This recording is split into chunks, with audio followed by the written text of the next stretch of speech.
Good morning all of you. आज एक बहुत ही इंपॉर्टेंट टॉपिक पर मैं डिस्कस कर रहा हूँ। ये क्वेश्चन जब मैं स्टूडेंट था मैं भी फेस कर रहा था। This is the question, okay, should I do an extra course with CA. Title से आपको क्लियर होगा कि मैं, अच्छा, ये जो वीडियो बना रहा हूँ पर्टिकुलरली मैं सीए के एंगल से बना रहा हूँ। तो अगर आप सीएस के या सीएमए के स्टूडेंट हो तो अकॉर्डिंगली क्वेश्चन चेंज हो जाएगा। ठीक है, कि अगर सीएस कर रहे हैं तो साथ में क्या और भी पढ़ाई करें, या सीएमए करें तो साथ में और भी पढ़ाई करें, वैसे। ठीक है, तो एक को पकड़ के मैं एग्जांपल दे रहा हूँ। तो should I do an extra course with chartered accountancy, yes और नो। अब इसका ना क्लियर कट आंसर तो नहीं है, पर मैं तुमको पूरा डिटेल एनालिसिस बताऊंगा और फिर बताऊंगा कि तुम्हारे लिए क्या सूटेबल है, करना चाहिए कि नहीं करना चाहिए। Because there are two categories of students. पहले इन सब को डिस्कस करने के पहले एवरीथिंग, ये पूरा चीज भी मैंने नोट्स का लिंक डाल दिया डिस्क्रिप्शन में कि तुम बार बार रेफर कर सको। पर बिफोर दिस एक चीज समझो कि अलग अलग लोग की अलग अलग बातें हैं। तो मेरा जो पर्सपेक्टिव है वो मेरे एक्सपीरियंस से आया, और मेरा एक्सपीरियंस जो है पहले वो मैं तुमको शेयर कर दूं, फिर तुम समझ पाओगे कि from where I am speaking, मेरा कहाँ से ये आंसर आ रहा है, क्यों मैं ऐसा बोल रहा हूँ। ठीक है, तो मैं सीए हूँ और फिर सीएस भी हूँ। ठीक है, अभी मेरे साथ क्या हुआ था कि आई स्टार्टेड चार्टर्ड अकाउंटेंसी, और मैंने सीए और सीएस को साथ साथ स्टार्ट नहीं किया था, मैंने सीए स्टार्ट कर दिया था। और समवेयर डाउन द लाइन जब मेरी ग्रेजुएशन कंप्लीट हो गई थी, तब उसके बाद मैंने सीएस का कोर्स ज्वाइन किया था। तो सीएस एग्जीक्यूटिव के लिए, मतलब इंटरमीडिएट का लेवल होता है, उसके लिए फिर मैं अपीयर किया और फिर फाइनल के लिए। तो मेरा सीए और सीएस साथ में नहीं था। खाली प्रॉब्लम कहाँ पे आई थी कि सीएस का जो एग्जीक्यूटिव और मेरा जो सीए फाइनल है वो क्लैश कर रहा था। इस तरह से हो गया था सिचुएशन। अब मुझे, मेरा जो पर्सनल एक्सपीरियंस था मैं अपने हिसाब से बताता हूँ, मुझे थोड़ा सा रिग्रेट है कि मुझे एक्स्ट्रा कोर्स नहीं करना चाहिए था। मुझे जो मैंने किया वो नहीं करना चाहिए था, बिकॉज उससे मेरे सीए फाइनल पे फर्क पड़ा। सीए इंटरमीडिएट में मेरा रैंक था 43 and I was trying desperately कि मेरा 1 डिजिट में रैंक चला जाए सीए फाइनल में। तो हुआ ये कि सीए फाइनल का जो मेरा एग्जाम था वो नवंबर में पड़ रहा था, और सीएस एग्जीक्यूटिव का एग्जाम जून में पड़ रहा था। मतलब जून में सीएस एग्जीक्यूटिव, फिर नवंबर में सीए फाइनल। अब कहीं ना कहीं ये हो गया मेरे दिमाग में कि यार सीएस एग्जीक्यूटिव में तो मेरे को रैंक लाना है, लाना है, लाना है। तो आप सोचो कि सीए फाइनल का जो पीरियड होता है उसका लास्ट 1 ईयर सबसे इंपॉर्टेंट होता है कि आप पूरे रैंक के लिए जोश लगाओ। और उस 1 ईयर में मेरा 6-7 मंथ्स सीएस एग्जीक्यूटिव की तरफ डाइवर्ट हो गया था। मुझे प्रोफेशनल, ये पोस्टल्स होते थे उस समय, अभी पता नहीं है कि नहीं, पोस्टल्स मुझे लिखने पड़ते थे क्वेश्चन आंसर्स के, कंप्यूटर ट्रेनिंग एनआईआईटी का अटेंड करना, फिर सीएस की किताबें पढ़ना। सीएस के मैंने ट्यूशंस नहीं लिए थे, मैंने अपने आप प्रिपेयर किया था, तो उसके बुक्स पढ़ना, फिर एग्जाम फॉर्म भरना, all that was very hectic.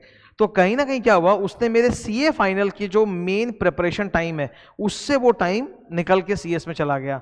तो सीए फाइनल का मैं एकदम प्रॉपर सीरियस हो पाया जून में एग्जाम खत्म होने के बाद। तो 4.5 महीने तकरीबन सीए फाइनल के लिए मुझे वक्त मिला। तो दैट डिस्टर्ब्ड मी अलॉट। नहीं तो सीए फाइनल में 19 रैंक के बदले और अच्छा रैंक आ सकता था। तो इसलिए मैं ये अपनी बात बता रहा हूं कि पहले तुम समझो कि हर इंसान का व्यू अलग होता है, जो उसके अपने एक्सपीरियंसेस से शेप होता है। दूसरी बात और एक तुमको बताना चाहता हूं, मैं किस टाइप का स्टूडेंट था ये भी जानना जरूरी है। Because should I do an extra course, that depends a lot on what type of student you are, case 1 case 2। तो I was a classic case 1 student, मैं ये था एकदम case 1 student। You are confident about clearing C exams. मैं हमेशा से पढ़ाई में अच्छा रहा हूँ, और मुझे सी एग्जाम के बारे में जैसे सबको बोलते हैं कि 2% रिजल्ट होता था, 5% रिजल्ट होता था, इस तरह की बातें बोलते थे। तो मुझे डर नहीं लगा कि मैं फेल हो जाऊंगा। मुझे ये था कि मैं पास हो जाऊंगा। ऐसा भले ही हो सकता है कि कोई 1 या 2 पेपर में वो लोग मुझे फेल कर दें या कुछ कर दें, उसकी वजह से मुझे शायद अगली बार जाके देना पड़े, बस इतना ही। तो I was very confident about these exams. So अब जब तुम मेरे बारे में बैकग्राउंड जान चुके हो, तो अब मैं तुमको बता देता हूं कि प्रोज एंड कॉन्स क्या होते हैं एक्स्ट्रा कोर्स करने के। तुम्हारे दिमाग में और भी सारे एडवांटेज डिसएडवांटेज आएंगे, मेरी तरफ से जो है वो मैं बता रहा हूं। फायदा क्या क्या है एक्स्ट्रा कोर्स करने से? सर हम लोगों को 4 फायदा है। Number 1, safety, security, backup. Any degree in your CV resume is better than no degree. अगर आप एक ही कोर्स कर रहे हो और फेल फेल फेल फेल हो रहे हो और नहीं हो रहा है, तो आपका रेज्यूम में डिग्री नहीं आ रहा है। आप समझ रहे हो बात को? ठीक है, रेज्यूम तो समय के साथ बढ़ता है। मल्टीपल कोर्स करने से क्या, चलो ये नहीं हुआ तो वो हो जाएगा, तो एक डिग्री आ जाएगी। जैसे सीवी के अंदर एक डिग्री आ जाएगी, आपका सीवी एकदम सॉलिड हो जाएगा।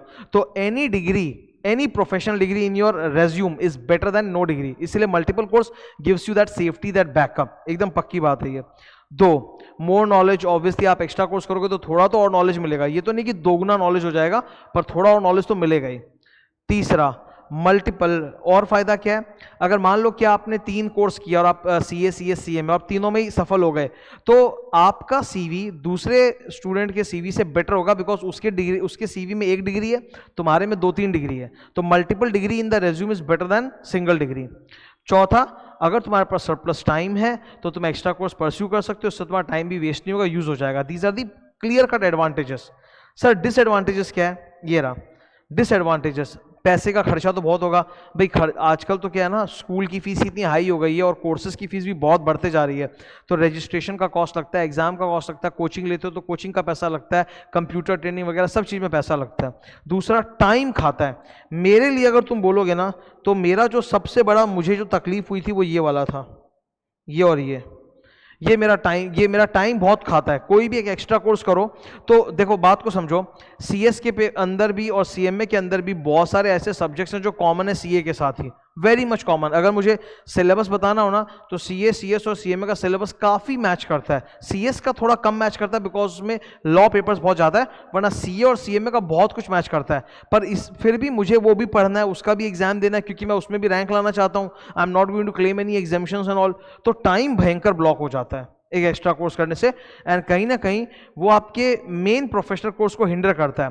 देखो बहुत सारे स्टूडेंट्स अलग अलग कोर्स परस्यू करते हैं, किसी के लिए कोई कोर्स मेन होता है, किसी के लिए कोई कोर्स मेन होता है। कुछ स्टूडेंट बोलेगा कि सर मेरे लिए CA मेन है, कोई स्टूडेंट दूसरा बोलेगा सर मेरे लिए CS मेन है, कोई बोलेगा मेरे लिए CMA मेन है, सर वो दूसरा वाला कोर्स मेरे लिए एक्स्ट्रा, CA मेरे लिए एक्स्ट्रा है। It is like that. तो कहीं ना कहीं वो आपके मेन कोर्स को हिंडर करता है, बिकॉज आपका टाइम बहुत सारा निकल जाता है, आपका माइंड निकल जाता है उस चीज में। चौथा, सैलरी पैकेज में भी ना डबल नहीं हो जाएगा। जैसे अगर CA का पैकेज सपोज मैं बोल रहा हूँ 6 लाख है, तो आप CA CS कर लोगे तो आपका 12 लाख नहीं होने वाला है, थोड़ा सा पैकेज बढ़ेगा, डबल ट्रिपल पैकेज नहीं होगा। अगर 3 डिग्री ले लूँ, सपोज मैं CA CS CA में तीनों कर लेता हूँ, तो ऐसा नहीं होगा कि मेरे को 6 लाख इंटू 3 18 लाख का पैकेज मिलेगा, वैसा नहीं होता। जो पैकेज में जो फर्क होता है बहुत कम अमाउंट का होता है वो, ठीक है। तो ये एडवांटेजेस और डिसएडवांटेजेस हैं। नाउ करना है कि नहीं करना है, तो एक एक करके बात करते हैं। It depends on 2 cases. पहले मैं केस 1 के बारे में बात करूंगा। I fall in case 1 category. You are confident about clearing CA exams. मैं हमेशा से CA एग्जाम्स में क्लियर करने के लिए कॉन्फिडेंट था। मुझे रैंक का एक्सपेक्टेशन कम रहता था, हालांकि मैं ट्राई पूरी करता था, रैंक सब में आ गए, भगवान का शुक्र है। पर मतलब मेरे को फेल होने का उतना डर नहीं था। मुझे ये मालूम था कि अगर मैं एग्जाम देके आया हूँ तो भाई इक्का दुक्का पेपर ऐसा हो सकता है जो बहुत खराब गया, जिसमें शायद मुझे वो 40 के नीचे देते और मुझे वो अगले बार 6 महीने बाद वापस जाके देना पड़ जाए। पर पूरा 8 पेपर मुझे जाके देना पड़ेगा, ऐसा कभी मेरे साथ नहीं हुआ। मैं कितना भी मतलब बोल लो इंटर बोल लो फाउंडेशन था, फाइनल था, it never happen to me कि मैं सब में फेल हो जाऊंगा, ऐसा मेरी उम्मीद कभी थी ही नहीं। मेरे को एग्जाम देते मालूम था कि यार फेल करना होगा तो ये फलाने 1-2 पेपर में करेगा जो जाना पड़ेगा। तो I was very confident that thing. और मेरे जैसे बहुत सारे स्टूडेंट्स हैं जो कॉन्फिडेंट होते हैं पूरे कि हाँ क्लियर कर देगा, ठीक है। अगर आप कॉन्फिडेंट टाइप के स्टूडेंट हो, मैं प्लीज बोल रहा हूं, कुछ जन आर्ग्यू कर सकते हैं कि भाई ये केस 1 के स्टूडेंट्स बहुत कम होते हैं। हाँ हो सकता है, मेरे को नहीं पता कि केस 1 के स्टूडेंट्स एग्जैक्टली 50-50 हो गए कि ये 20% होते हैं कितने। पर अगर तुम इस टाइप के हो कि तुम एकदम कॉन्फिडेंट हो, देन मेरा क्लियर कट तुमको जवाब है, no need to do an extra course. और क्यों, वो भी मैं तुमको अभी बता देता हूं। No need to do an extra course.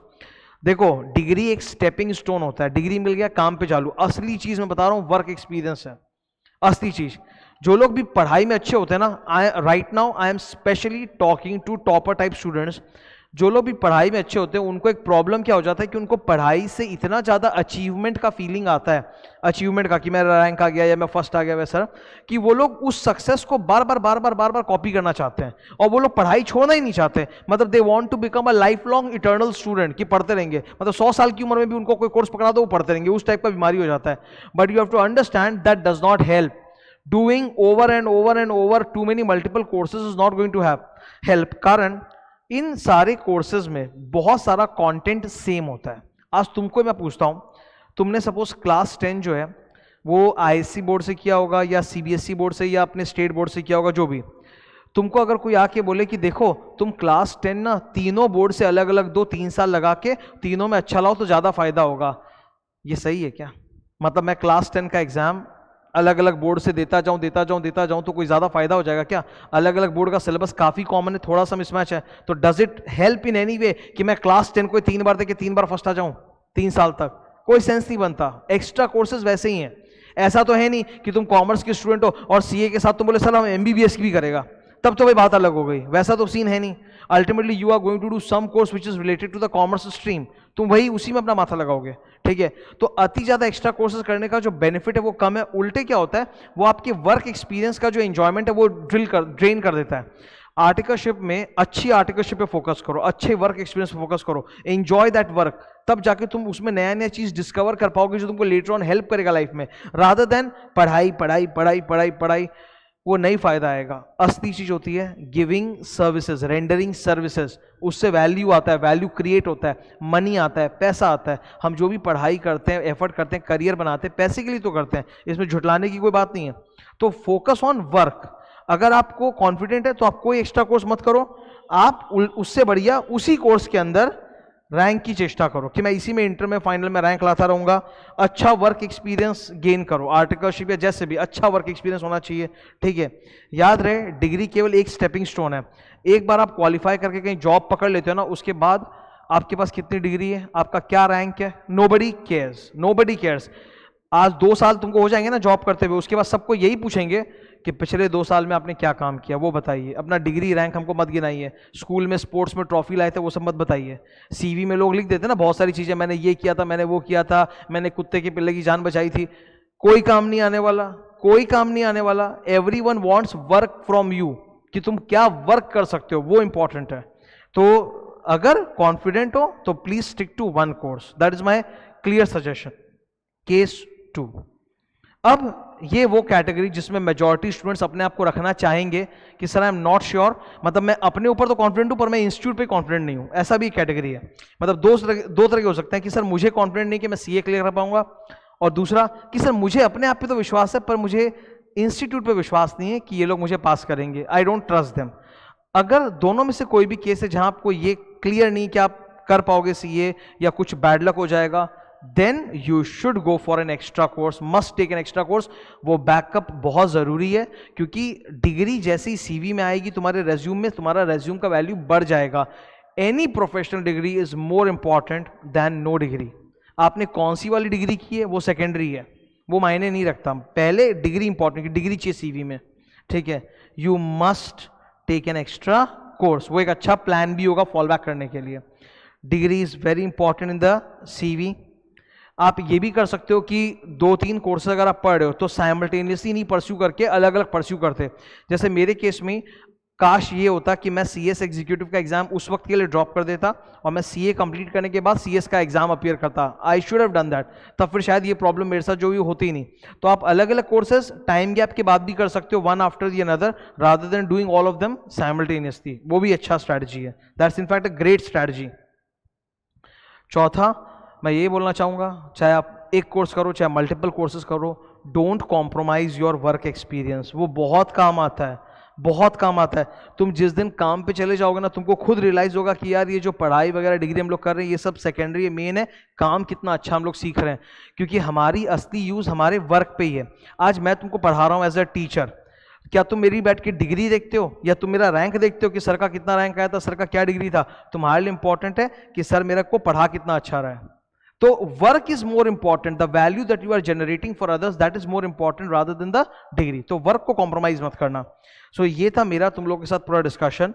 मैंने अपनी तरफ से बहुत सोचा और होलिस्टिक डिस्कशन में पहुंचा हूं, बायस्ड व्यू भी नहीं है। मैंने केस 1 किया अपने हिसाब से जो मुझे सही लगता है, जो बाकी स्टूडेंट्स कि नहीं सर हम लोग मल्टीपल कोर्सेज करना हम लोग के लिए better because we don't trust the institute और आवर सेल्फ कि हम एक बार में निकालेंगे, तो आपके लिए केस 2 है। Very clear cut. कॉन्फिडेंट हो तो one course, not confident then it is always better to have a backup. एक सवाल उठता है कि why I did CS. I will tell you, I was very confident that there was no point in doing CS. मेरा CS करने के पीछे एकमात्र रीजन ये था कि I knew somewhere in the hindsight कि I wanted to become a teacher. I have wanted to become a teacher since the age of मतलब 13-14 की उम्र से। पहली बार मैंने मतलब क्या हुआ था, क्लास 8 में मैं पहली बार ट्यूशंस में गया था। एक टीचर थे मैथ्स फिजिक्स केमिस्ट्री के, तो मैं पहली बार मतलब होम ट्यूशंस मुझे बचपन से मिला है, लेकिन होता है ना कि एक प्रॉपर बैच में जाके पढ़ना, वो फर्स्ट टाइम मैं क्लास 8 में पढ़ा। और जब वहाँ पे पढ़ा मेरे को उस वक्त रियलाइज हो गया था कि I wanted to become a teacher. तो यहाँ पर भी क्या है कि मुझे कहीं ना कहीं एक हाइंडसाइट में था कि I wanted to become a teacher, so I must have like extra edge, extra degree, extra knowledge, उस लिए मैंने किया था। सीएस को जो एक्स्ट्रा कोर्स मैंने किया, मैंने जॉब के लिए कभी नहीं किया था, वो मैंने नॉलेज पर्पस के लिए किया था और टीचिंग पर्पस के लिए किया था। तो ये भी कई जन बोलेंगे ना कि खुद तो 2 डिग्री कर रखा और हम लोग को एडवाइस कर रहे 1 डिग्री का, तो वो इसलिए because I wanted to be a teacher and I needed more knowledge for that, और कुछ इसके अलावा नहीं। ठीक है, तो ये मेरा विचार है इसके ऊपर। ठीक है, अग्री डिसएग्री वो तो तुम्हारा अपना है, पर at least it will give you a lot of thought कि तुम डिसीजन ले पाओ कि तुम्हारे लिए क्या सही रहेगा। स्पेशली अगर तुम बहुत अभी छोटे हो, 11-12 के हो या फाउंडेशन दे रहे हो और कंफ्यूज्ड हो, तब तुमको बहुत ज़्यादा हेल्प करेगा। Thank you.